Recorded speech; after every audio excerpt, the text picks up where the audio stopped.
नया IBN 7 हौसला है। क्या कांग्रेस नेतृत्व को लेकर दो खेमों में बटी है? कांग्रेस के कई नेता खुलेआम सोनिया के समर्थन में बयानबाजी कर एक तरह से राहुल के नेतृत्व को खारिज करते नजर आ रहे हैं, तो कई नेता राहुल के समर्थन में खड़े हो गए हैं। हालत यह है कि अब तो सोनिया और राहुल को लेकर मीडिया में भी बयान दिए जाने लगे हैं। कांग्रेस के युवा नेता संदीप दीक्षित ने राहुल गांधी की कमियां गिनाए बगैर सोनिया की जो खूबियां बताई हैं, उससे वो क्या कहना चाह रहे थे ये छुपाए नहीं छुपता है।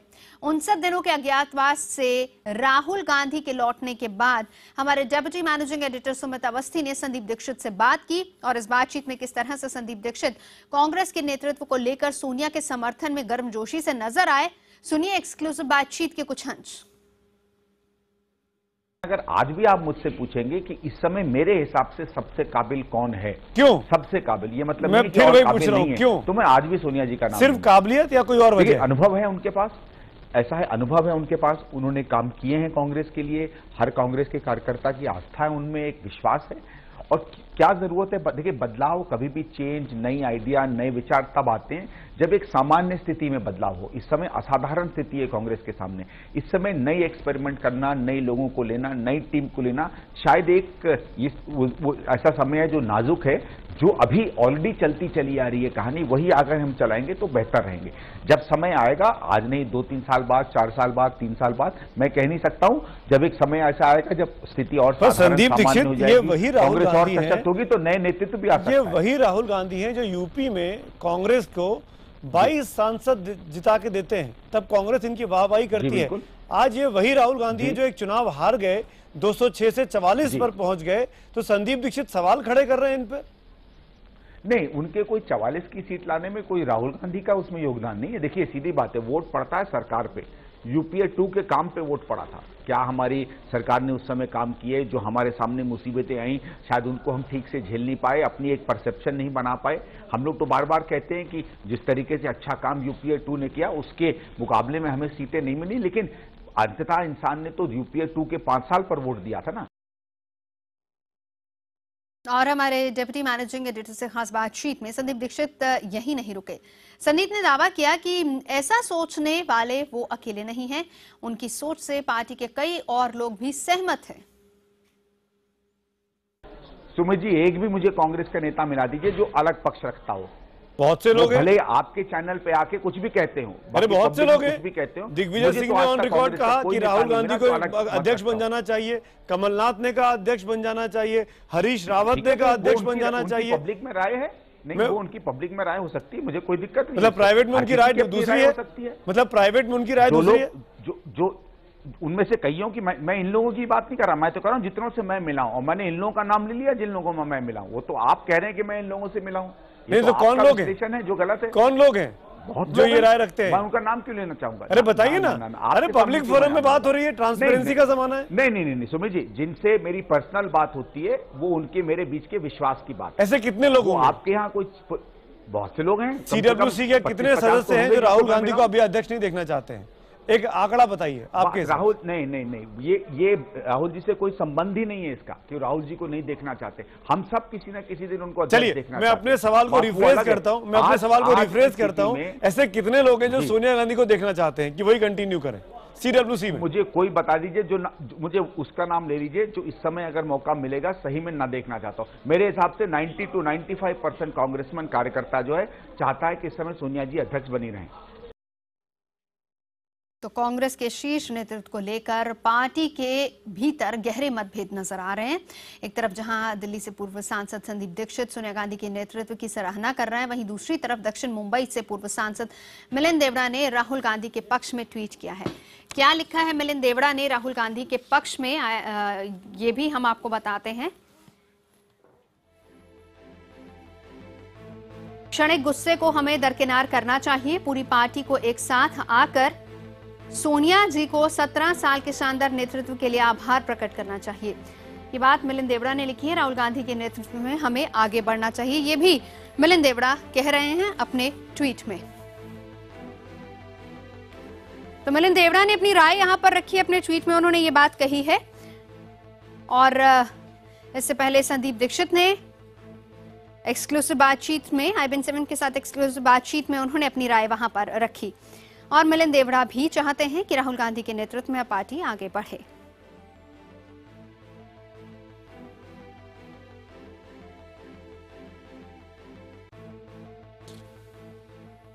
तो बड़ा सवाल यही है मुद्दा में, जिस पर आज हम चर्चा भी करेंगे कि क्या राहुल और सोनिया के नेतृत्व में पार्टी दो खेमों में बट गई है। वो हम इसलिए कह रहे हैं क्योंकि जो रिएक्शन, जो प्रतिक्रियाएं आ रही हैं वो कुछ इस तरह की हैं।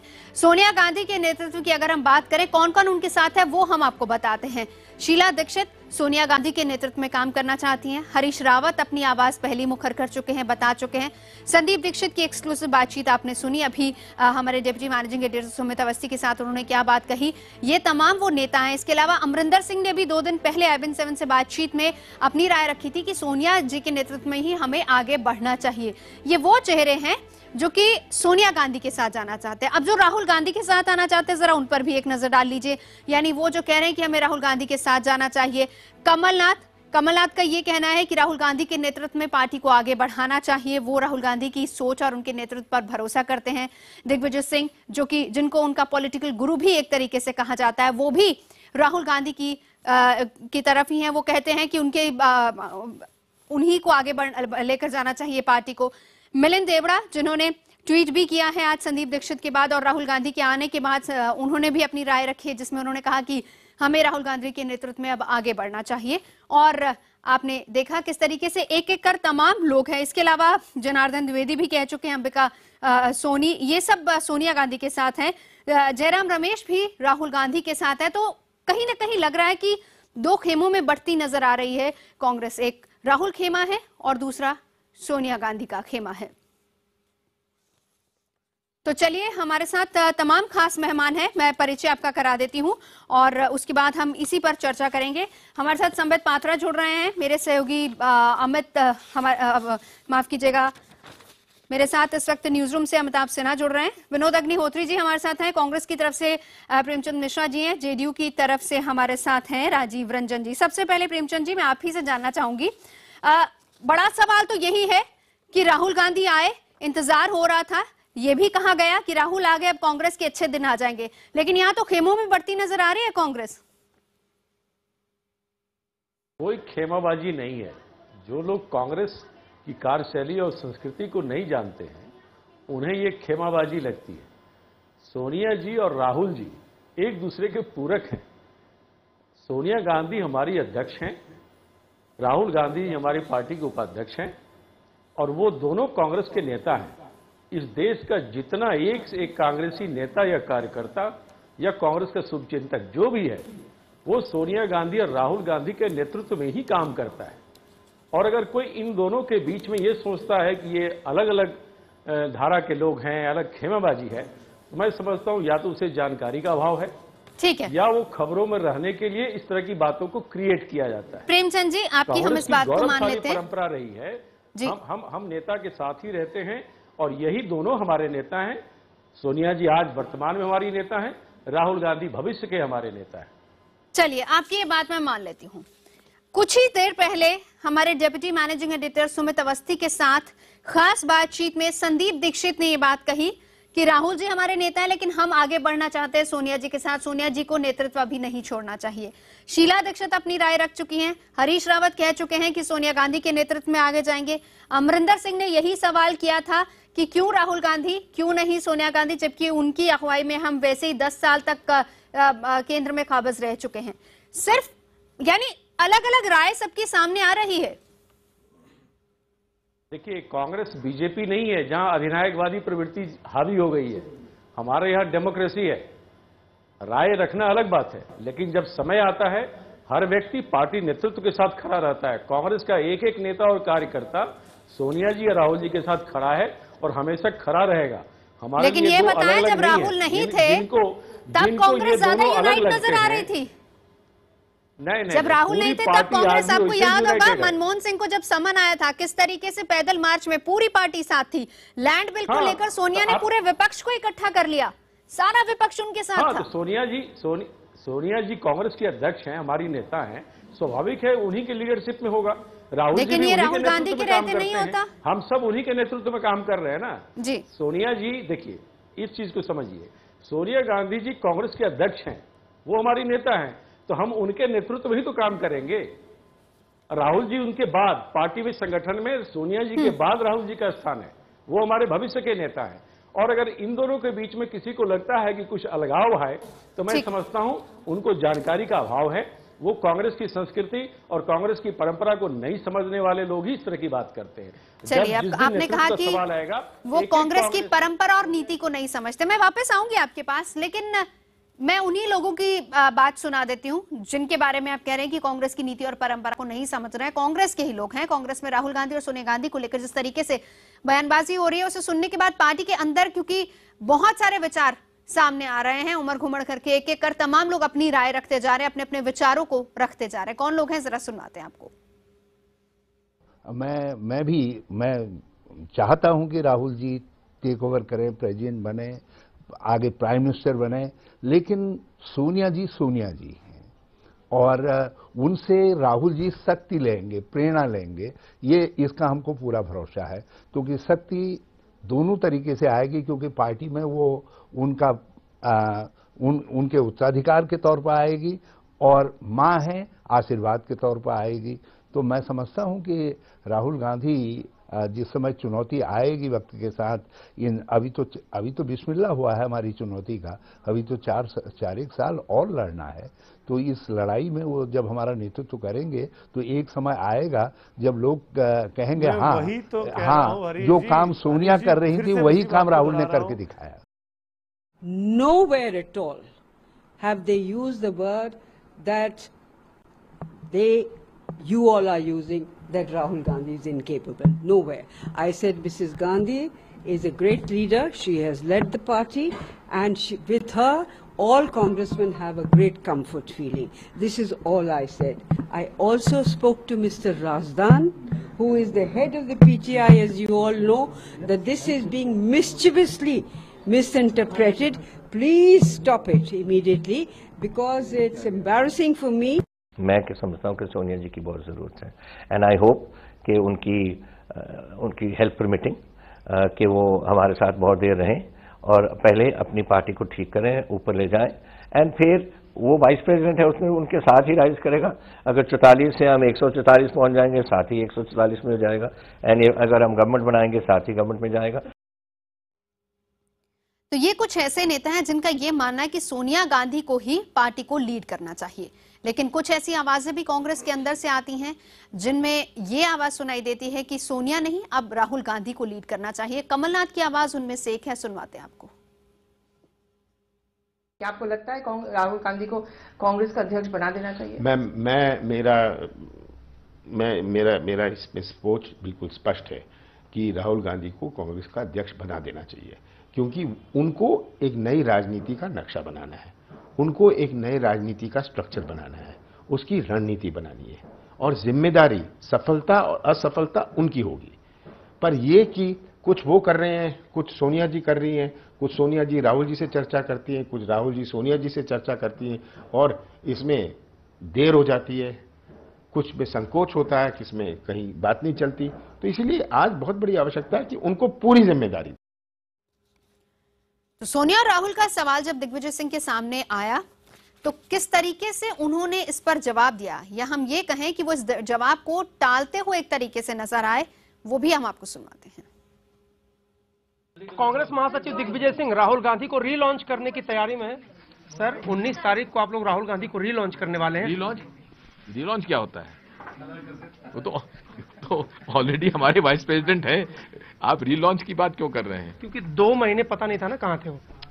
अरे हम लोग तो थे ना, पूरी फौज उनकी तो काम कर ही रही थी, अध्यक्ष जी काम कर ही रही थी, सभी लोग हम काम कर ही रहे थे, उनके आदेशों का पालन हो रहा था। तो यही तो कांग्रेस के नेता कह रहे हैं कि अध्यक्ष जी काम कर ही रहे हैं, बढ़िया काम कर रहे हैं, फिर उनको अध्यक्ष बनाने की जरूरत क्या? दिग्विजय सिंह क्यों बार बार मांग करते रहे उनको जल्दी अध्यक्ष बना दो? ऐसा है, सोनिया गांधी जी के निर्देशन में ही सब काम हो रहा है और सोनिया गांधी के निर्णय से ही सब कुछ होगा, इसलिए कोई चिंता न करें।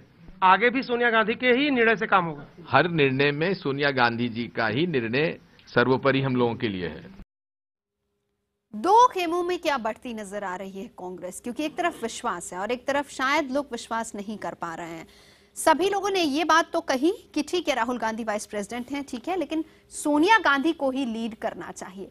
संबित पात्रा, मैं आपके पास आना चाहूंगी। आपने बात सुनी किस तरीके से कांग्रेस के नेता बोल रहे थे, प्रेमचंद जी, उन्होंने यहां पर बात रखी, लेकिन लग रहा है आपको कि कहीं ना कहीं लीडरशिप की कमी है और विश्वास जो है वो अभी भी सोनिया गांधी पर ज्यादा है। देखिए नवजोत जी, बुरा मत मानिएगा, आपने टाइटैनिक पिक्चर देखा है?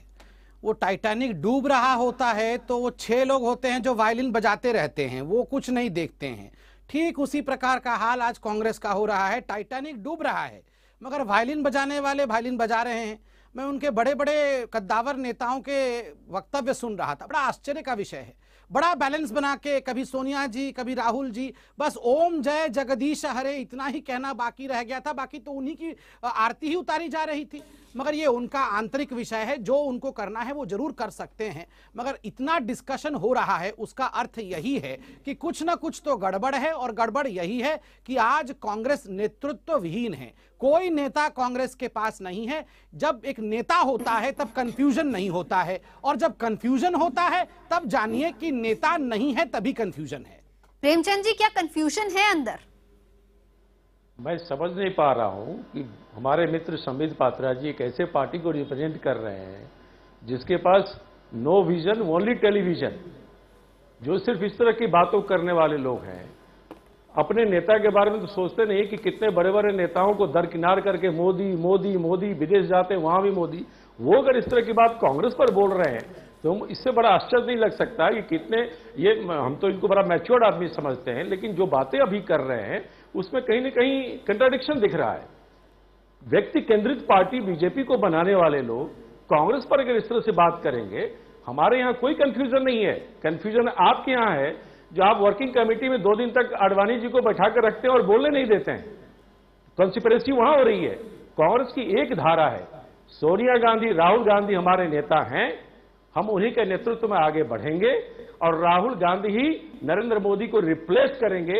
यह भी इस देश की जनता के द्वारा होगा। वो हम सब देखेंगे। शाम को ऐसे भयंकर जोक सब मत सुनाइए, अभी तो शुरू हुआ है, अभी ऐसे सुना रहे हैं सब जोक। आपको देखिए, जो लोग राहुल, अच्छी बात है आप कहिए सब बातें, मगर ऐसे सब कि राहुल गांधी एकदम रिप्लेस कर देंगे और प्राइम मिनिस्टर बन जाएंगे, ऐसे सब मत करिए। राहुल गांधी नहीं है तो भी परेशानी, राहुल गांधी आ गए तो परेशानी। राहुल फोबिया, वो नॉन एंटिटी है बाबा, उनको कोई परेशानी नहीं है, वो आए जाए रहे नहीं रहे, हमें कोई परेशानी नहीं है। ध्यान दीजिए ना, आप रखिए। नहीं, आपको जनमत मिला था, राहुल गांधी को क्रिटिसाइज करने के लिए नहीं मिला था। आपको मिला था कि आप 15 लाख रुपए देश की जनता को कहां क्रिटिसाइज कर रहे हैं, काला धन लाएंगे। चुटकी लेना क्रिटिसाइज करने में फर्क होता है। औकात बताएंगे। आपको बहुमत मिला था कि आप महंगाई कम करेंगे, आप लव जिहाद कराएंगे, इसके लिए आपको नहीं मिला था। आपको इससे नहीं मिला था कि गैर भाजपा पाकिस्तानी करार करके कहेंगे कि पाकिस्तान भेज दो, इसके लिए नहीं मिला था। इसी मुद्दे पर कर रहे हैं आप। राहुल गांधी से इतने भयभीत हैं कि आपको लगता है कि यही आदमी हमारा रिप्लेस करेगा। इस तरह की बात करते रहते हैं प्रेमचंद जी, लेकिन जनता से किए वायदे अगर आप पूरा नहीं करेंगे तो बड़ा नुकसान बीजेपी का होने वाला है। अभी फिलहाल सिर्फ कांग्रेस और राहुल पर ही टिके रहते हैं। रहिए हमारे साथ प्रेमचंद जी, संबित हैं, 2 न्यूट्रल अंपायर भी हमारे साथ हैं, अमिताभ मेरे सहयोगी और साथ ही साथ विनोद जी। मैं अमिताभ के पास पहले आना चाहूंगी। ये जो 3rd कैमरा लगा हुआ है अमिताभ, क्योंकि स्टूडियो में आप मेरे साथ नहीं बैठे हैं, उस कैमरा से ये जो आप सुन रहे हैं आप और जो आप देख रहे हैं एक न्यूट्रल वॉइस, किस तरीके से आप देख रहे हैं इस पूरे मामले को? देखिए, 2 चीजें साफ है। ये जो बदलाव की आंधी होती है इससे बीजेपी भी गुजर चुकी है, चाहे वो पुराने नेतृत्व से नए नेतृत्व में जहां तक आने की बात थी, कितनी मुश्किलों का सामना करना पड़ा था नरेंद्र मोदी का के नाम का ऐलान को लेकर। तो ये बीजेपी भी भली भांति जानती है कि जब बदलाव की आंधी होती है, नेतृत्व परिवर्तन होता है, युवा ब्रिगेड के हाथ में कमान आती है, उस समय कितना दर्द होता है। और यही दर्द कांग्रेस महसूस कर रही होगी, क्योंकि यहां पर वर्चस्व की लड़ाई है। वर्चस्व की लड़ाई नेताओं के बीच में है। वो एक खेमा जो राहुल गांधी के करीब है, वो एक खेमा जो पुराने बुजुर्ग नेताओं का खेमा है, जो खुद को ऐसा महसूस कर रहा है कि अगर ये खेमा आता है युवा नेताओं का तब उनको साइडलाइन कर दिया जाएगा।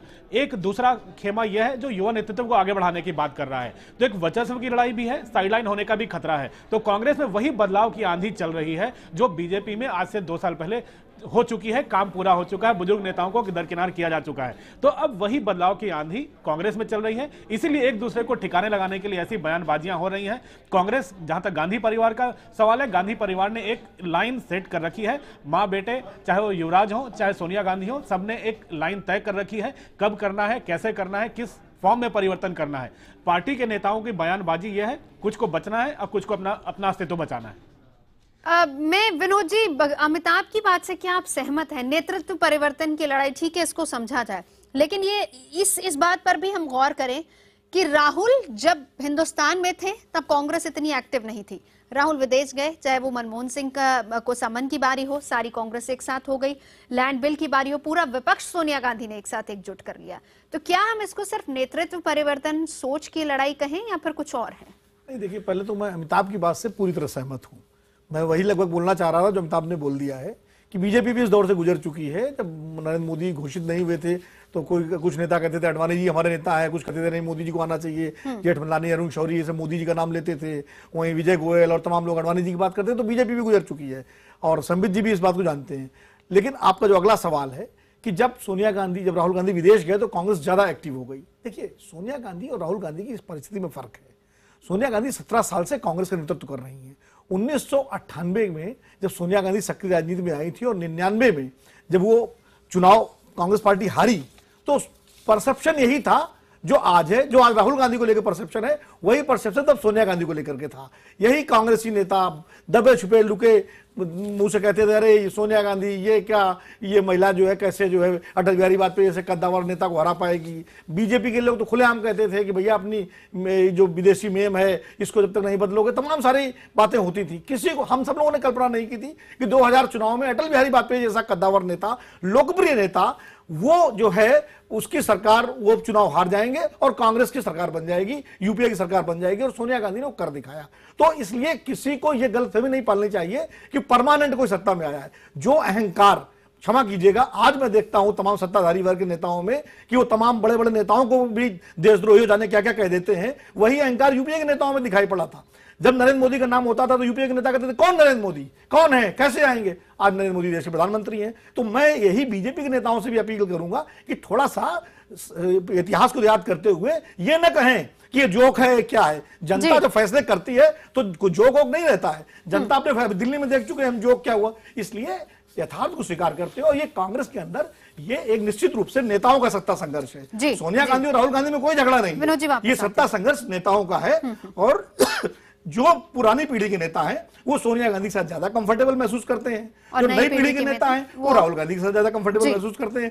तय सोनिया गांधी और राहुल गांधी को करना है कि कब टेक ओवर होना है। ठीक है, राजीव रंजन जी आपके पास आना चाहूंगी। लैंड बिल को लेकर जिस तरीके से सोनिया गांधी ने पूरे विपक्ष को इकट्ठा किया, आप भी इकट्ठा हो गए, आप लोग भी साथ में है, लेकिन ये बताएं अगर यही राहुल गांधी होते तो क्या आप लोग जाते हैं? निश्चित तौर पर कांग्रेस का नेतृत्व कौन कर रहा है ये जनता दल यूनाइटेड के लिए बड़ा सवाल नहीं है। कांग्रेस 11 करोड़ लोगों ने वोट किया इस बुरे दौर में भी, और 19% वोट शेयर है जो पिछली बार भारतीय जनता पार्टी के आसपास था। तो मुझे लगता है कि कांग्रेस को आउटराइट जिस तरह से खारिज कर रहे हैं संदीप जी, पहले तो संबित पात्रा जी, मुझे लगता है कि इस तरह के ओछे बयानों से भारतीय जनता पार्टी को बचना चाहिए। मैं एक बात जरूर कहना चाहता हूं, हमारी पार्टी का स्टैंड बिल्कुल क्लियर है कि कांग्रेस के नेतृत्व के लिए कांग्रेस के अंदर अगर कोई असहमति उभरती है तो निश्चित तौर पर इन सवालों पर कांग्रेस को अपनी राय स्पष्ट करनी है। बाकी जो राजनीतिक दल हैं वो मुद्दों के आधार पर समर्थन देते हैं या विरोध करते हैं। इसलिए हम पूरी तरह से एक न्यूट्रलिटी इसमें पार्टी के अंदर के सवालों पर हम मेंटेन करेंगे, और जो सोनिया जी या राहुल गांधी जी दोनों में जिनको भी कांग्रेस अपना अगला नेता तय करती है, हमारा साथ जिन सवालों पर उनके साथ है वो आगे भी रहेगा। ठीक है, संबित का भी रिएक्शन लूंगी, लेकिन एक बड़ा सवाल ये भी है कि राहुल गांधी के बारे में राजीव जी ये भी कहा गया कि जिस वक्त चुनाव हो रहे थे तो राहुल ने ही कहा कि नहीं हम अकेले चुनाव लड़ेंगे, यानी तब सोनिया की नहीं चली, राहुल की चल रही थी। सोनिया गांधी की चली, सब लोग साथ थे, राहुल गांधी की चली तो सब साथ नहीं थे। तो क्या कांग्रेस का चल रहा है राहुल काल, यही है हमारा आज का मुद्दा। तमाम खास मेहमान जुड़े हैं। ब्रेक पर जाने से पहले चर्चा हम कर रहे थे। परिचय फिर से करा देती हूँ। संबित पात्रा हमारे साथ है, मेरे सहयोगी अमिताभ सिन्हा हमारे साथ है, विनोद अग्निहोत्री जी हैं, प्रेमचंद मिश्रा जी हैं, राजीव रंजन जी जेडीयू से हैं। और अमिताभ एक सवाल करना चाह रहे हैं प्रेमचंद जी से। जी अमिताभ। प्रेमचंद जी, तमाम कांग्रेस की राजनीति देखी आपने, एनएसयूआई के जमाने से आप बिहार में राजनीति कर रहे हो। दो चीजें आपसे पूछनी है। पहला, राहुल गांधी अगर अध्यक्ष बनते हैं, बिहार सबसे पहला एसिड टेस्ट होगा। पिछली बार विधानसभा चुनाव में राहुल गांधी वहां गए थे और क्या हश्र हुआ था आपको याद होगा। चाहे दरभंगा में यूनिवर्सिटी में लड़ाई हो, चाहे गया में हंगामा हो। आपको लगता है कि सोनिया गांधी ज्यादा बेहतर तरीके से लेकर चल सकती हैं तमाम पार्टियों को? क्योंकि उनके साथ चलने में तमाम विपक्षी दलों के सीनियर नेताओं को परहेज नहीं है। आपको याद होगा शरद यादव से लेकर तमाम नेता राष्ट्रपति भवन तक गए, किसानों से मिलने वो गई। तो आपको लगता नहीं है कि अभी पार्टी को उबारने के लिए 44 सीटों से परिपक्व नेतृत्व की जरूरत है? इसमें एक सवाल मैं भी जोड़ दूं प्रेमचंद जी। मेरा सवाल यह है साथ में कि राहुल गांधी का वो रेपो नहीं बना है गैर कांग्रेसी विपक्षी नेताओं के साथ जो सोनिया गांधी का है। वो उनका 1-to-1 किसी नेता से संबंध भी नहीं, संवाद भी नहीं है, और अध्यक्ष बनने के लिए बहुत जरूरी है। तो ये जो अभी अमिताभ कह रहे हैं कि क्या जिस तरह सोनिया गांधी सबको जोड़ के चल सकती हैं, राहुल गांधी में वो क्षमता है क्या?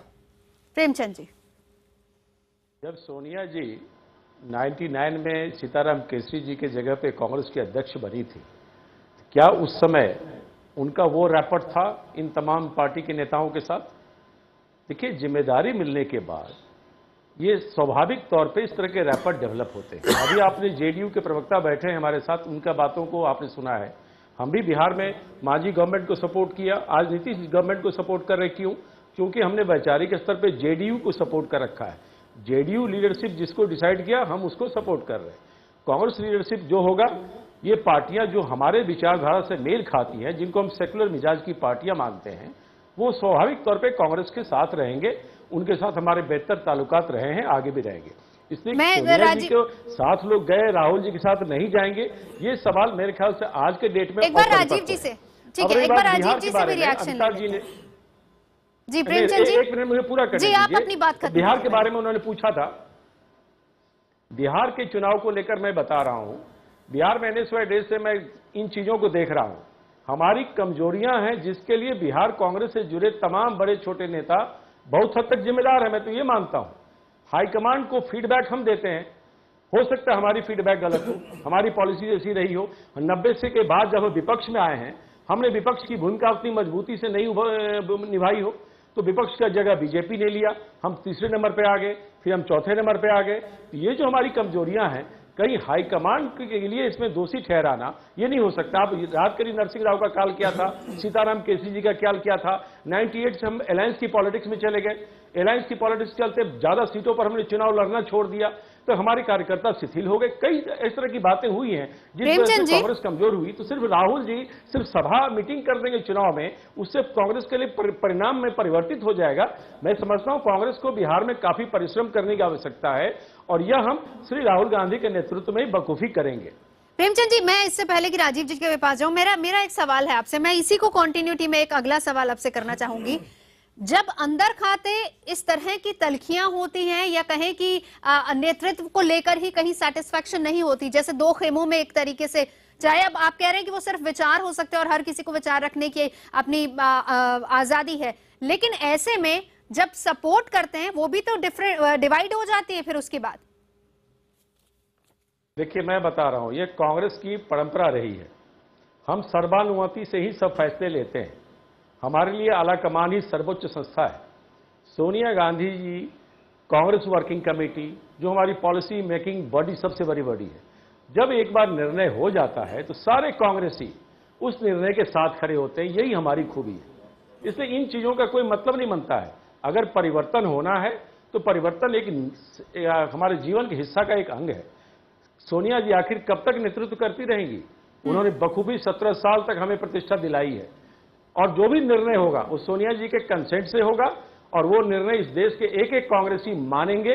और मैं स्पष्ट कर दूं, ये शंका किसी भी कांग्रेसी के मन में नहीं है कि हमारे अगले नेता श्री राहुल गांधी ही हैं, और हम कांग्रेस की गौरवशाली परंपरा को उन्हीं की अगुवाई में इस देश की जनता के साथ जोड़कर आम जनता की आवाज कांग्रेस बनेगी।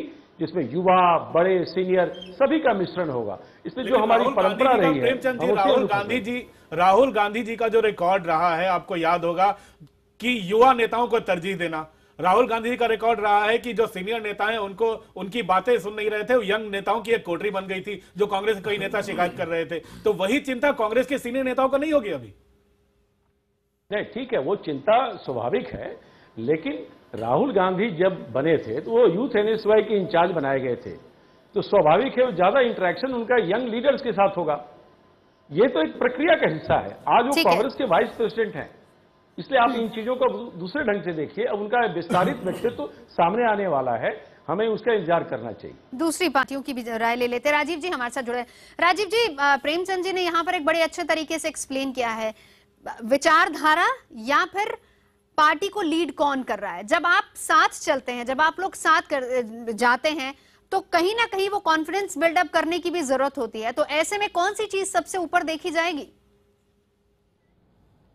देखिए, सबसे पहले जो अब तक हम लोग मिलकर के जिन सवालों पर हम लोगों ने काम किया है, वो इस दल के महाविलय के बाद की जो परिस्थिति है, उसमें कई राज्यों में कांग्रेस और महाविलय के बाद जो पार्टी बनी है, उसके पूर्व के घटक दल अलग अलग एक दूसरों के खिलाफ चुनाव लड़ते रहे हैं। अब यह परिस्थिति दूसरी है। बिहार में तो स्थिति बिल्कुल स्पष्ट है कि हम लोग पिछले उपचुनाव मिलकर साथ लड़े और बिहार की जनता ने भरपूर जनादेश दिया और भारतीय जनता पार्टी की करारी शिकस्त हुई।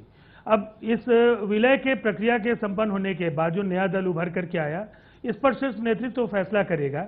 लेकिन मैं निश्चित तौर पर प्रेमचंद मिश्रा जी की इस बात से पूरी तरह सहमत हूं कि कांग्रेस का नेतृत्व कांग्रेस तय करेगी, और जिन न्यूनतम सहमति के सवालों पर हम कभी आंदोलन में साथ होते हैं, कई सरकारों को एक दूसरे को परस्पर समर्थन देते हैं, उन सवालों पर नेतृत्व से ज्यादा महत्वपूर्ण कांग्रेस का जो आधिकारिक निर्णय होगा, उसके साथ ये पार्टियां खड़ी मिलेगी। उसमें जनता दल यूनाइटेड भी शामिल है। इसमें कहीं कोई भ्रम की स्थिति नहीं है। और एक बात मैं कहना चाहता हूं, भारतीय जनता पार्टी के लिए खुश होने की वजह कम से कम हमारे राज्य में तो नहीं है। जिस सिर फुटअव्वल की चर्चा वो कर रहे हैं कांग्रेस में, उससे बुरी फजीहत हो रही है उनकी बिहार में। 1 दर्जन से ज्यादा बिहार भारतीय जनता पार्टी के नेताओं में मुख्यमंत्री पद की होड़ मची हुई है, और ये कहीं ना कहीं अपने अपने ग्रुप के उम्मीदवारों के जिताने और दूसरों के हराने में वो काम करेंगे। इसलिए मुझे लगता है कि पार्टियों के अंदरूनी मसलों पर जो कड़ी टिप्पणियां करने की आदत भारतीय जनता पार्टी के नेताओं की है, उससे वो परहेज करें। और जो देश ने देखा है नरेंद्र मोदी जी के नेतृत्व को दिए जाने के सवाल पर, जिस तरह से आडवाणी जी और कई बड़े नेताओं को निर्वासन का शिकार होना पड़ा सक्रिय राजनीति से, मैं समझता हूं वो कम से कम लोकतांत्रिक मूल्यों की दुहाई नहीं दे।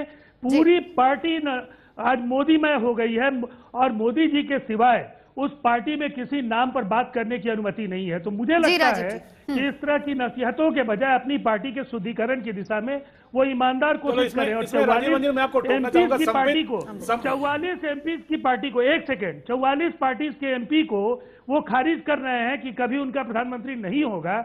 मुझे लगता है कि उनकी स्थिति तो कभी 2 एमपी की पार्टी की हो गई थी, और वहां से उन्होंने उभार पैदा किया। तो इस तरह चीजों से उबरना चाहिए। जी राजीव जी, वापस आती हूँ। संबित, इसका जवाब दीजिएगा, और अमिताभ भी एक सवाल आपसे कर रहे हैं, उसका भी। अमिताभ। संबित, अगर 2 चीजें हैं। पहला, एक तो कांग्रेस में बदलाव की आंधी चल रही है। एक चीज तो साफ है, सत्ता में रहते हैं तो नेतृत्व पर सवाल नहीं उठते, सत्ता से बाहर होते ही हैं, लठ निकल जाते हैं, तलवार निकल जाती है। कुछ अपना अपना सा नहीं लग रहा है मुद्दा। 2 साल पहले बीजेपी का भी यही हाल था। देखिए, पहले तो मैं नवजोत जी से आग्रह करूंगा कि देखिए, आप हमें भी समय दीजिए। ऐसा नहीं होना चाहिए कि आपको भूल जाना चाहिए कि बीजेपी बैठी है, और बीजेपी बैशिंग का एक प्लेटफॉर्म नहीं बनना चाहिए। नहीं, पूरा समय आपका सही से जवाब। मैं बिल्कुल इससे परेशान और घबराया हुआ नहीं हूं, क्योंकि मैं एक बहुत अद्भुत चीज देख रहा हूं। और वो अद्भुत चीज ये है कि देखिए, चाहे जेडीयू के प्रवक्ता हो, चाहे सपा के प्रवक्ता हो, चाहे कांग्रेस के प्रवक्ता हो, वो तमाम दल, मैं बड़े विनम्रता से कहूंगा, वो तमाम दल जिनको जनता ने वास्तविक रूप से भ्रष्टाचार के कारण हरा दिया था, वो आज कहीं ना कहीं एक हो रहे हैं। क्यों एक हो रहे हैं? क्यों इनको आप राहुल गांधी के बारे में पूछते हैं तो ये मोदी जी के खिलाफ बोलने लगते हैं? क्यों जब मोदी जी कनाडा के बारे में तो देश को मैं बीच में बोल रहा था क्या? मैं बीच में बोल रहा था क्या? मैं बीच में बोल रहा था क्या? राजीव रंजन जी, थोड़ा सा शिष्टाचार रखिएगा तो अच्छा रहेगा। आप शिष्टाचारी व्यक्ति थे, आप शिष्टाचार को ताक में मत डालिए। मैं नवजोत जी से आग्रह करूंगा कि मैं शांति से नहीं हो सकता है। जिस डिबेट में शिष्टाचार के लिए स्थान नहीं हो वहां डिबेट करना उचित नहीं होगा। हार इतनी भी बौखलाहट नहीं होनी चाहिए हार की कि आप इस प्रकार अभद्रता पे उतर आए। के बारे में देश को बताइए, वहां के राजीव जी, मंत्रिपरिषद में आपने बनाया। राजीव जी संबित से जवाब ले लेते हैं। राजीव जी संबित से जवाब ले लेते हैं एक बार। जी संबित। जैसे नवजोत मैंने कहा कि जो प्लेटफॉर्म बीजेपी बैशिंग का और मोदी जी के खिलाफ बोलने का बनता जा रहा है, खास करके उन पार्टियों का जिन्होंने बहुत खराब प्रदर्शन किया, जेडीयू को 2 सीटें मिली, कांग्रेस का क्या हुआ वो हमने देखा। वो भारतीय जनता पार्टी ने नहीं हराया, हिंदुस्तान की जनता ने उन्हें लताड़ दिया है, नकार दिया है। क्यों? भ्रष्टाचार। जो लोग देश को लूटेंगे, जो लोग देश को आगे नहीं बढ़ाएंगे, उनका यही हश्र होगा। और हार का यही होता है, जब आप हारते हैं तो तमाम हारे हुए जो सिपाही हैं, जो तथाकथित हारे हुए प्यादे हैं, वो इकट्ठे होते हैं और अटैक करते हैं। मोदी जी को आज कांग्रेस दुर्योधन कह रही है, आज हिटलर कह रही है। आप देखिए किस प्रकार का गिरावट एक राजनीति में देखने को मिला है।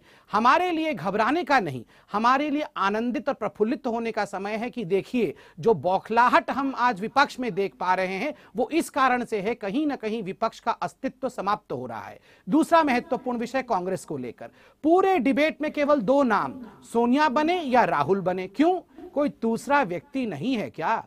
क्या कांग्रेस में एक ऐसा व्यक्ति नहीं है जो चाय बेच के अपना सफर शुरू किया हो? या कांग्रेस में एक ऐसा व्यक्ति नहीं है जो बहुत साधारण तरीके से अपने जीवन को शुरू किया हो? क्या एक ही परिवार के परिसर में इस देश को क्षमता देने की शक्ति है और उस परिसर से बाहर कुछ भी नहीं है?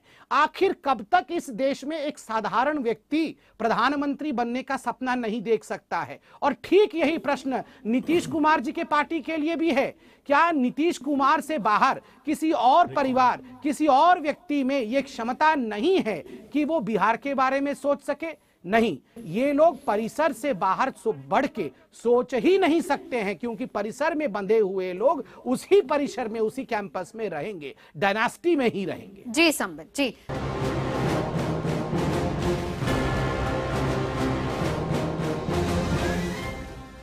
कांग्रेस का राहुल काल, एक लास्ट कमेंट क्योंकि वक्त की कमी है। प्रेमचंद जी आप ही से पूछना चाहूंगी, अब आपने कहा कि इसमें कोई दो राय नहीं है और निश्चित तौर पर आगे जाकर राहुल गांधी ही कांग्रेस को लीड करेंगे, तो क्या माना जाए कांग्रेस का राहुल काल कब खत्म होगा और राहुल काल कब शुरू होगा? ये ऐसा प्रश्न है जिसका जवाब तो आपको भविष्य देगा। हम सब लोग बहुत उत्सुक हैं कि राहुल गांधी जी हम सब का नेतृत्व करें और पार्टी की जो आज हमारे समक्ष चुनौतियां हैं हम उसको डटकर मुकाबला ही न करें, बल्कि आम जनता का भरोसा हम फिर से हासिल करें और जनता के आकांक्षाओं के अनुरूप कांग्रेस को फिर से खड़ा करें। हमारा मकसद चाहे हम सत्ता में रहें या सत्ता से बाहर रहें, हमारी जवाबदेही आम जनता के प्रति है। आम जनता के प्रति। विनोद जी आखिरी कमेंट। प्रेमचंद जी वक्त की कमी, माफ कीजिए, मुझे एक कमेंट विनोद जी से लेना है। मैं माफी चाहूंगी विनोद जी। नहीं देखिए, ये तो तय कांग्रेस पार्टी करेगी कि राहुल गांधी कब कमान संभालें, लेकिन मुझे एक बात जरूर कहनी है कि राहुल गांधी अगर कमान संभालते हैं तो उनको भी अपनी रीति नीति बदलनी पड़ेगी, कार्यशैली बदलनी पड़ेगी, उन्हें पार्टी के नए नेताओं को आगे लाना पड़ेगा, तो पुराने नेताओं का भरोसा जीतना पड़ेगा और जो गैर कांग्रेसी विपक्षी नेता है उनके साथ संवाद बनाना पड़ेगा। साथ ही साथ भारतीय जनता पार्टी के नेताओं से भी उनको एक संवाद बनाना पड़ेगा, सरकार के साथ भी, क्योंकि जब आप लीडर बनेंगे तो आपको सबके साथ संवाद बनाना पड़ेगा। आपको अटल बिहारी वाजपेयी से भी सीखना पड़ेगा, आपको सोनिया गांधी से भी सीखना पड़ेगा और आपको अपने तमाम पूर्ववर्ती नेताओं से भी सीखना पड़ेगा। जी, यानी सबसे संवाद बनाने की जरूरत है। बहरहाल बहुत बहुत शुक्रिया आप सभी खास मेहमानों का हमारे साथ जुड़ने के लिए। तो मुद्दा में अभी फिलहाल